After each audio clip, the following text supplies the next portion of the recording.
우리가 그렇게나 원하던 걸 손에 넣어도 왜 그 기쁨은 정말 순식간에 사라져 버릴까요? 오늘 그 이유를 한번 제대로 파헤쳐 보겠습니다. 이 질문 정말 많은 분들이 공감하실 거예요. 큰맘 먹고 최신 스마트폰을 샀는데 뭐 한 몇 주 지나면 그냥 전화기일 뿐이고 승진하면 세상을 다 가진 것 같다가도 금방 또 다른 목표를 향해 달려가고 있잖아요. 도대체 왜 이러는 걸까요? 이 끝없는 욕망의 쳇바퀴를 설명하기 위해서 아주 오래된 개념 하나를 좀 색다르게 가져와 볼 건데요. 바로 윤회입니다. 근데 이게 뭐 죽고 나서 다음 생을 얘기하는 게 아니고요. 바로 오늘, 지금 이 순간 우리가 겪고 있는 고통과 즐거움의 사이클에 대한 이야기예요. 네, 바로 이겁니다. 보통 윤회라고 하면 삶과 죽음의 거대한 순환을 생각하잖아요.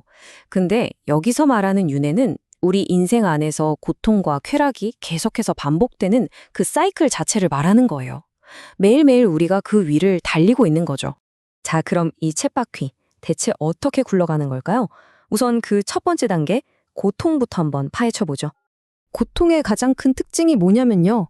우리의 모든 생각을 딱 하나로 모아버린다는 겁니다. 바로 이 상황에서 벗어나고 싶다는 생각이죠. 예를 들어, 지독한 치통을 앓고 있다고 생각해 보세요. 그때 무슨 맛있는 음식이나 재밌는 영화가 눈에 들어오겠어요? 아니죠. 오직 이 아픔만 사라졌으면 좋겠다는 생각뿐이잖아요. 이 원리가 얼마나 강력한지 군대 훈련을 예로 들면 딱 와닿습니다. 보세요. 첫째, 잠 안 재우고 배고프게 하면서 기본적인 걸 싹 뺏어버리죠. 그럼 둘째, 머릿속이 그냥 하얗게 비어버려요. 다른 생각할 겨를이 없으니까. 바로 그 텅 빈 머릿속에 마지막으로 국가에 대한 충성 같은 새로운 사상을 들이붓는 겁니다. 이게 사실 의도적으로 국민들을 힘들게 해서 통제하려는 독재자들의 수법과도 소름 돋게 똑같아요. 그러니까 핵심은 이거예요. 고통이 크면 클수록 그게 해결됐을 때 찾아오는 쾌감, 즉 쾌락이 어마어마하게 커진다는 거죠. 고통이 쾌락의 발판이 되는 셈입니다.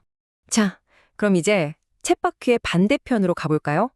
그렇게 고생 끝에 얻은 즐거움, 즉 낙은 과연 어떤 성질을 가지고 있을까요? 여기서부터가 진짜 재밌어집니다. 쾌락은 분명 좋은 거잖아요. 그런데 어떻게 그게 또 다른 고통의 시작이 될 수 있다는 걸까요? 이게 바로 이 순환의 역설이죠. 이 둘의 차이가 정말 극명해요. 고통은 우리의 온갖 욕망을 이것만 해결되면 돼 라는 단 하나의 점으로 모아주는데 쾌락은 반대예요. 이걸 가졌으니 이제 저것도 갖고 싶고 저걸 하면 또 다른 걸 하고 싶고 이렇게 욕망을 막 여러 갈래로 부풀려 버리는 거죠. 이 예시가 좀 직설적이긴 한데 핵심을 정확히 꿰뚫고 있어요. 그토록 원하던 이상형과 연애를 시작하면 그 사람이 주는 설렘이 어느새 익숙함, 즉 일상이 되어버리는 것과 같아요. 그럼 우린 또 다른 새로운 자극, 새로운 쾌락을 찾아 두리번거리게 되는 거죠. 이게 바로 우리가 사는 현대 사회, 특히 물질주의가 작동하는 방식 그대로입니다. 진짜 갖고 싶었던 한정판 운동화를 손에 넣으면 그 기쁨은 잠시뿐이고 이제 그 운동화에 어울리는 다른 옷들이 눈에 들어오기 시작하죠. 그걸 다 사면 이제는 더 좋은 차, 더 넓은 집으로 욕망이 옮겨가요. 결국 쾌락의 만족으로 끝나는 게 아니라 더 크고 복잡한 욕망을 낳는 씨앗이 되는 거예요. 끝이 없는 거죠. 자, 이제 그림이 좀 그려지시나요? 고통과 쾌락, 이 두 가지가 맞물려서 돌아가는, 스스로를 계속 유지하는 완벽한 순환 고리가 만들어지는 겁니다. 그래서 일체계고 인생은 고통이다 라는 말이 나오는 겁니다.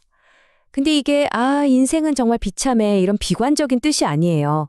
오히려 아주 냉철한 현실 분석에 가깝죠. 쾌락의 끝에는 필연적으로 또 다른 욕망에서 비롯된 고통이 기다리고 있다는, 우리가 방금 살펴본 그 역학 자체를 설명하는 말인 겁니다. 자, 그럼 우리 모두가 이 쳇바퀴 위를 달리고 있다면 당연히 이런 질문이 나오겠죠. 아니, 그럼 여기서 내릴 방법은 없나? 첫 번째 해답은 해탈인데요.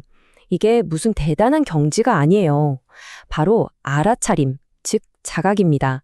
내가 지금 이 사이클 안에 있다는 걸, 이 즐거움도 이 고통도 영원하지 않고 곧 변할 거라는 사실을 그냥 알아차리는 거예요. 내가 지금 또 새로운 걸 원하고 있구나. 이 괴로움 때문에 다른 걸 못 보고 있네? 이렇게요. 그리고 궁극적인 목표는 열반인데 이건 역시 균형의 상태를 의미합니다. 쾌락이라는 짜릿함에 막 매달리지도 않고 고통이라는 절망에 풍덩 빠지지도 않는 거죠. 그저 그 사이에서 고요하게 중심을 잡는 것. 이 자료에서는 이걸 중도의 미학, 평온이라고 표현합니다. 이걸 쓴 분이 50살 넘어서 자기 인생을 돌아보니까 비율이 이렇더라는 거예요. 쾌락은 한 10%, 고통이 70%, 그리고 그 사이에 평온이 20% 정도? 되게 우회죠.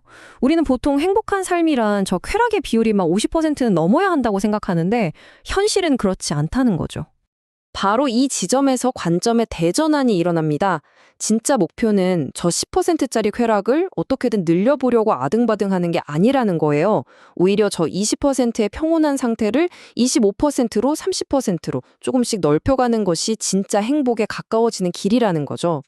자, 그래서 마지막으로 우리에게 이런 질문을 던집니다. 여러분의 삶에서 평온의 순간은 언제인가요? 짜릿한 쾌락도 지긋지긋한 고통도 아닌 그냥 고요하고 괜찮은 그 순간 말이에요. 어쩌면 그 순간들을 더 자주 발견하고 더 오래 머무는 것이야말로 이 끝없는 쳇바퀴에서 우리만의 작은 쉼터를 만드는 방법일지도 모르겠습니다.